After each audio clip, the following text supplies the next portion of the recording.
All good, all good. Let's go. Let's go. Hey everyone. Today is a special event. We are celebrating the anniversary of Qubitcoin launch. And thanks for joining us today for this very special moment. It's exactly, I would say, 389 days, more than a year. On October 29th at 7 p.m., we launched Qubitcoin simultaneously at MIT and Vanderbilt. And at that time, it just started as an experiment, bold idea born inside the university hackathon, which through years grew up into open source project, and it's accelerating and it's growing up.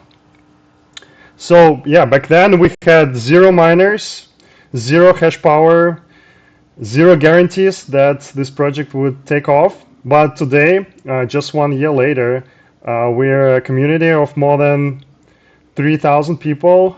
We have built meaningful ongoing partnerships.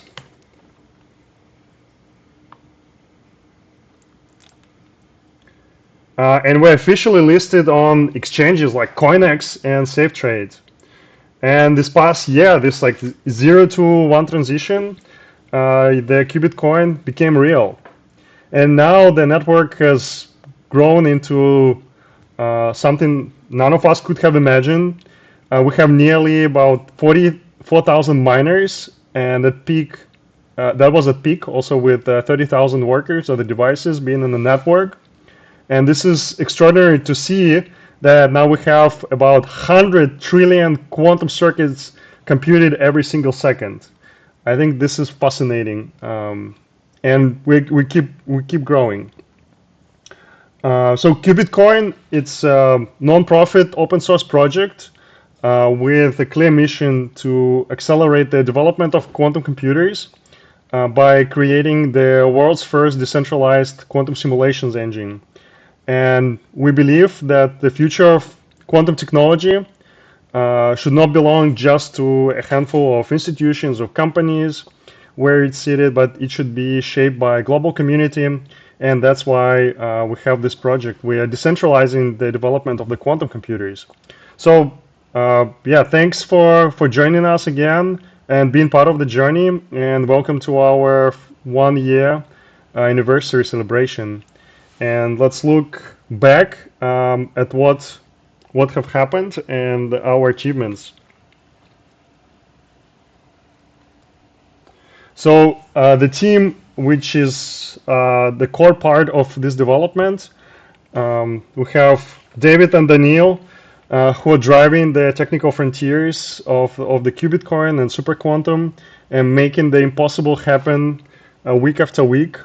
We are supported by our advisors, Yudong, Michael Dubrovsky, and truly yours coordinating these efforts. And we also have, as you know, Superplunk, who is the genius of the Qubitcoin. So we started a year ago with Qash. So this is the Qubitcoin's proof of work. It's based on simulating a universal quantum state preparation algorithm, which is similarly used in variational quantum algorithms. So each mining cycle simulates a parametrized quantum circuit, and then it extracts generated quantum state measurement statistics and converts it back into the block hash. In essence, this Qash algorithm, it turns classical mining hardware into a distributed engine for like running quantum workloads while securing the network. So Qash uses a universal ansatz, and it naturally aligns with NISQ era application. So NISQ stands for Noise Intermediate Scale Quantum Computers. And now, since the whole field of the quantum computers is expanding forward into the realm of quantum error correction and logical qubits, so we are keeping track with and going with the quantum technology together, and that's why we are introducing a Planck update, and named after Max Planck, the father of quantum theory, and the scientist who first proposed that energy comes in discrete quantum. A discovery that actually launched the entire field, and he was also one of the early Nobel laureates.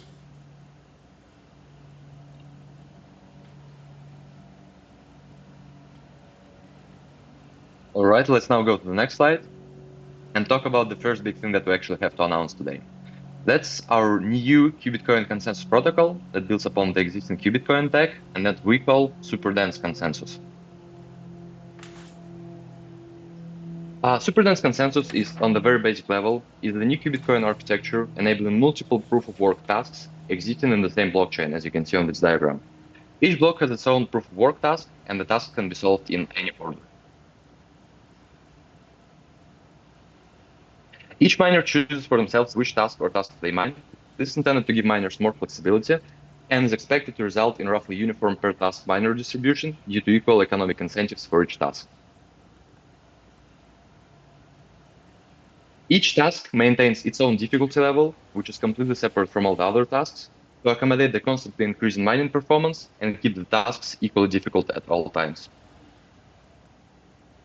New tasks can be introduced in this architecture into the blockchain, and the old tasks can be retired if they, in our eyes, or solutions to them rather, cease to meaningfully advance quantum science.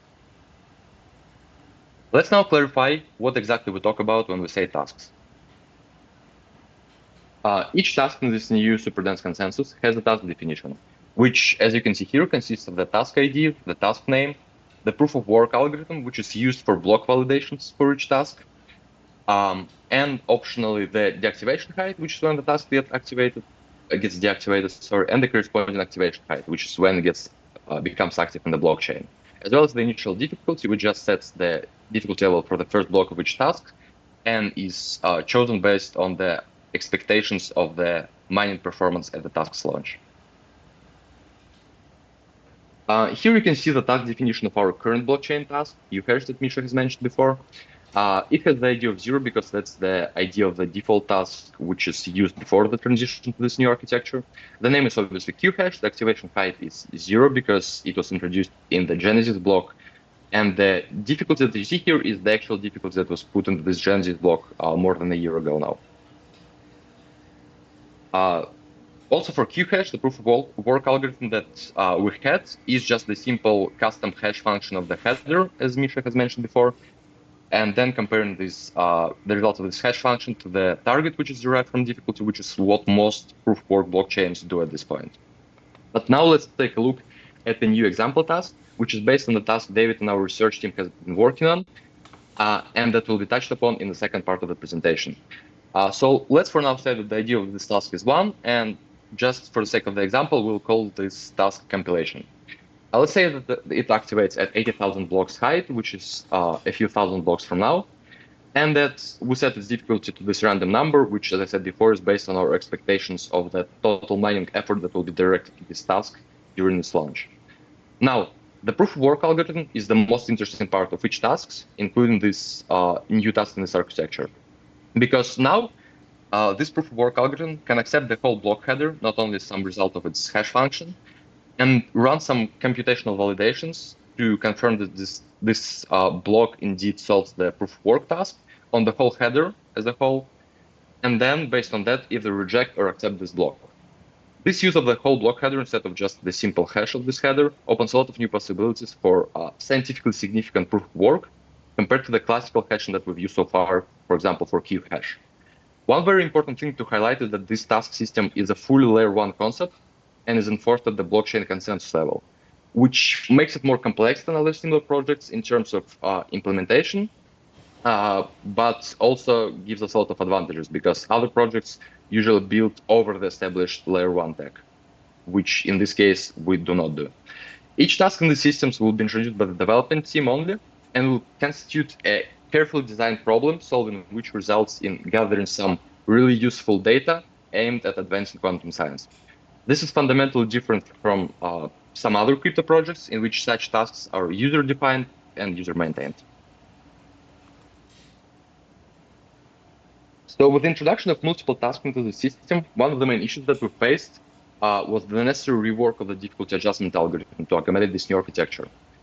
So before this, we've used the difficulty adjustment algorithm of Bitcoin Cash, which is called assert, and which is different from the initial Bitcoin implementation. This wire implementation of the multitask assert is like the central pillar of the superdense consensus, as it's one of the main blocks that actually allows this to happen. So let's now talk about the main details of this multitask assert. So first, each task has a virtual blockchain, which is basically a blockchain that consists of all the blocks that have been solved for this specific task before the current block, and that maintains its own difficulty timeline for this task separately from all the other tasks, as I've mentioned before. Second, the number of tasks currently active in the blockchain is what determines the target block spacing for each individual task. So for example, if we say have 5 active tasks at this point in the blockchain, target spacing for each task at the current stage is 50 minutes. So in roughly 50 minutes, we're expected to get 1 block of each task that's currently active. As you probably see from this, it is clear that this results in the global average block spacing of 10 minutes, which is the same as we have now. This was actually one of the main goals when developing the difficulty adjustment system, to maintain the target block spacing the same as it's been for 1 year now. And finally, the starting difficulty of each task is established at the time of the definition, as I mentioned before. This difficulty will be carefully chosen for each new task introduced based on our estimations of the task's popularity and the performance of the miners available at launch. One of the most important goals that we've set when developing superdense consensus is to maintain full backwards compatibility with the previously existing blockchain architecture up to the point of the introduction of our first new task, at which point it obviously becomes impossible to be compatible with the previous architecture nodes, as there will be 2 tasks in the network. But up until that point, we strive to maintain full backwards compatibility. And I'm really happy to say that we've successfully achieved this goal. Here we can see the screenshot of, on the left side, the logs of the node running the brand new superdense consensus, successfully connecting to other nodes and synchronizing blocks with them. It also runs in the absolutely same unchanged data directory that was used by the older node binaries on this machine that have not used this new architecture. And on the right side, you can see the updated RPC interface of the node, which, while maintaining some old and maybe not so relevant anymore fields for backwards compatibility, provides new task-related information. So for example, in the first command get mining info, you can see that it returns the top-level difficulty result, which is, in this case, the difficulty of the last block, which is not so meaningful in this new architecture because difficulty for each task is a separate thing, and the difficulty of the tip is just the difficulty of the last solved task, which is not really useful to anybody. But we just maintain it to backwards compatibility with the currently existing nodes. And we also added this new tasks array in get mining info and get blockchain info, which basically returns the info about all the tasks, as well as the per task difficulty, which is actually the useful metric now. This full backwards compatibility enables smooth and gradual transition of network nodes to the superdense consensus, as opposed to doing it as a hard switch at a certain block height, which allows us for more slower and gradual adoption in the ecosystem. Yes. Okay, let's now transition to David. Thank you, Daniel. And with Blank, we're introducing a multitask architecture. More than one useful task per block, all wrapped inside the same consensus. And every architecture like this needs an anchor, something that is both technically meaningful and easy to reason about. That anchor is Blank flagship task. This is the task that sets the bar for what we consider useful work. It's the first thing that will run alongside our existing VQA task, and it defines the standard for how we add future tasks in Qubitcoin. Over the next few slides, I'll show you what this flagship task is, why we chose it, and how it helps both quantum researchers and business users while still behaving exactly like a good proof of work task. Hard to solve, easy to verify, and deterministic for everyone. This task will be new in 2 ways. First, it's new to the network. The chain has never done this kind of work before. And second, it's new in what it produces. Not just hashes or scores, but structured artifacts that can be fed straight into quantum tooling. Just like the current task, every miner receives the same instance. There is no grinding for easy problems. Where it differs is what the output means. Here, the output is directly interpretable as a piece of quantum program. And formally, this is a compilation task. In classical software, you write code in a high-level language, and the compiler turns it into machine code. Quantum software has a similar step. You start from a high-level description and need to run it into a precise circuit expressed in a fixed gate set. Our new tasks sit exactly in that layer. It takes a noisy, high-level description of a quantum operation and transforms it into a well-structured, standardized circuit. This is why we label it compilation. It's the stage between abstract algorithm and realistic implementation. And from the miner's point of view, it still feels like a solving math problem under time pressure. From the network's point of view, it's producing clean, compiler-grade object every time a block is mined. At a high level, the job of this task is captured in this one sentence. Standardize complex quantum programs and polishes them with a precise difficulty dial. The standardization step ensures that regardless of how messy the input is, miners end up with circuits in the same simple, agreed-upon format. That's what makes the result comparable, auditable, and easy to feed into other tools. The polishing step is where difficulty lies. We expose a single parameter. Think of it as a precision dial that controls how finely we refine the circuit. Higher precision means more computation and a higher T-count reduction. Lower precision is easier but still useful. And this split gives us something rare, a task that is structurally stable from block to block, but whose hardness we can tune very smoothly without redesigning the protocol. And this slide is about who benefits from this task. On the science side, the outputs are exactly what compiler and algorithm researchers want. They get data to build better compilers, realistic circuits that have already been standardized. They can do clean benchmarking as well, because every block gives them comparable instances under known constraints, and they get auditability, a compact witness that proves how a circuit was produced and how good it is. On the business side, the same artifacts translate into practical value. We will receive lower runtime cost when these circuits are eventually run on hardware because we avoid unnecessary gates. We will have better tools since vendors can train and validate their compilers using an open source stream of instances. And we will also get hardware readiness, circuits that match realistic gate sets and connectivity, which is exactly what hardware teams need for their future planning. For a slightly more technical view, here's where the compilation task sits in the stack. In the top left, we have circuit compilation at the logical level. This is the step where a high-level algorithm is converted into a clean Clifford plus T circuit, a standard gate set used widely in quantum compilers and theoretical work. Planck's new task produces circuits in exactly that format. On the top right is optimization. Here we care about cost and depth, reducing expensive operations like T-gates and entangle gates, and shortening the overall circuit. This matters for both simulations and hardware. Fewer costly gates means fewer opportunities for error. In the bottom left, we connect to quantum error correction layout. QC codes, such as surface codes, need realistic logical circuits as input to estimate resources. How many qubits, how many cycles, what kind of scheduling, and our outputs are designed to plug into those estimators. And finally, in the bottom right, we emphasize that all of this is reusable across stacks. The artifacts we produce can flow into different compilers, simulators, and vendor toolchains. Planck's new update does not lock anyone into a single framework. And this slide shows the broader stack we're building. On the left, under applications, is our current task, VQA, or variational quantum algorithms. These are parameterized quantum circuits used for optimization and machine learning style problems. They live at the application level. In the center is the new compilation task. It is designed to focus on the middle part. It canonicalizes and fine-tunes the data into a standard circuit.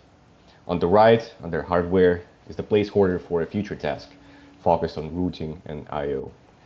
That will take standardized circuits and adapt them to concrete hardware topologies. Together, these three zones, applications, compilation, hardware, define the long-term shape of Qubitcoin task portfolio. and Planck is the first major step in the compilation zone.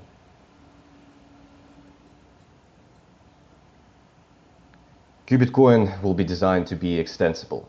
This diagram shows how we expect the task portfolio to grow over time and extend it to new task families to include more practical applications. The important point is that the architecture doesn't change when we add tasks.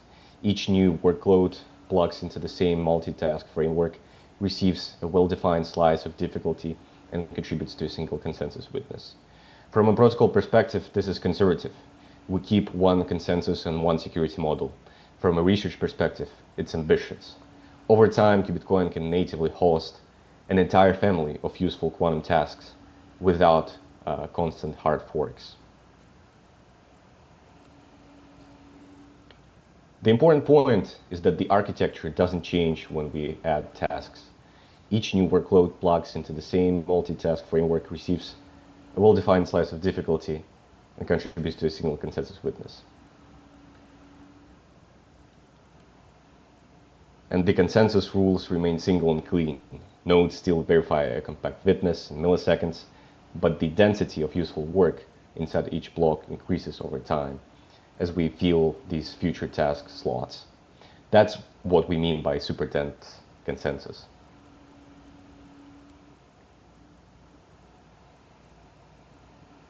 Let's now talk about what comes next in terms of the development and adoption of this technical update.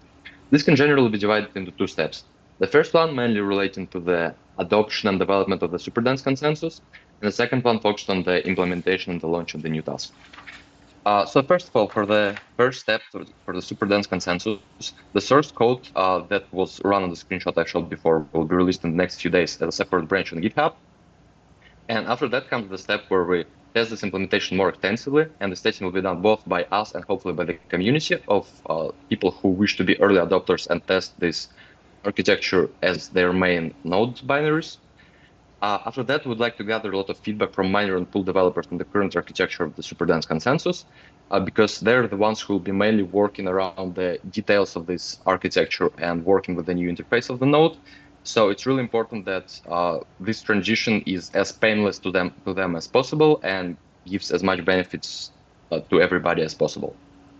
Then we'll try to incorporate some community contributions if there will be any, which we really welcome on this new endeavor, and also incorporate all the feedback that we've gathered from the developers, as I said before. And lastly, we'll iterate and improve this architecture based on all of this. And after that, we will start the process of full adoption, where people can voluntarily update their node to the new consensus, because as I said before, until the point of launch of the new task, this architecture remains fully backwards compatible, and adopting it is fully optional. You will not be locked out of our consensus as long as no new tasks are introduced. Then the second step, which is the introduction of the new tasks, comes. First, we'd like to launch the Qubitcoin testnet, which will be done with this new architecture, and will be the main place where we'll be testing our new tasks before we introduce them to the mainnet. Then we'll make the implementation of the first new task that David has talked about. We have a prototype implementation, which is for now realized in Python. We need to convert that to C++ and integrate into the blockchain. Then we would like to launch it first into the testnet, then iron out all the edges that we may find during the testing, and conduct the official task launch after that. That becomes the point of kind of no return, I guess, because people would have to all update their nodes to use the new superdense consensus. Otherwise, they would still be continuing to run the old chain, which is not the main chain that will be maintained from now on. And after that, we'd also like to switch to double SHA for hashing instead of using Q hashes, as we do now, because, as I said, in the future, in this new architecture, Q hash is just one of the tasks which uses Q hash for validating the blocks. But using Q hash for the block hashing itself as the main block identification is not really useful anymore, because it would just be doing the same work twice. So I'd like to switch to the usual Bitcoin double SHA hashing for block identification purposes.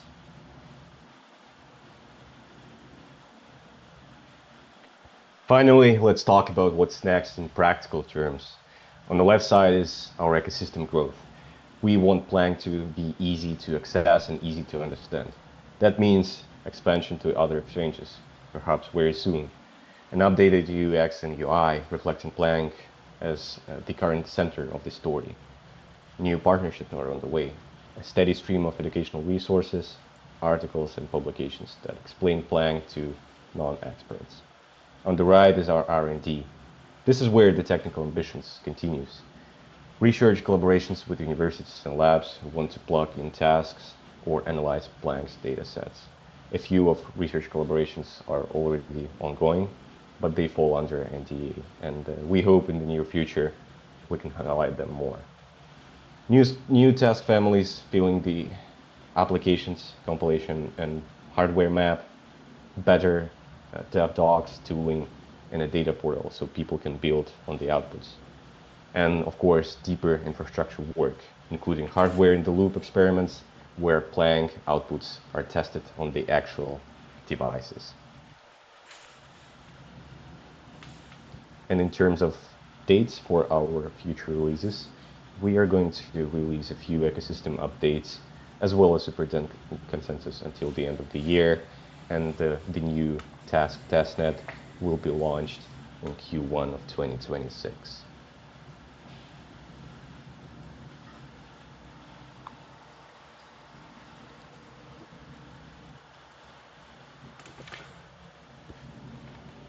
All right.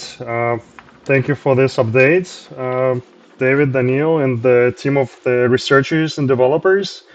And for the community, I would like to also express my gratitude for contributing to the Qubitcoin over the past year.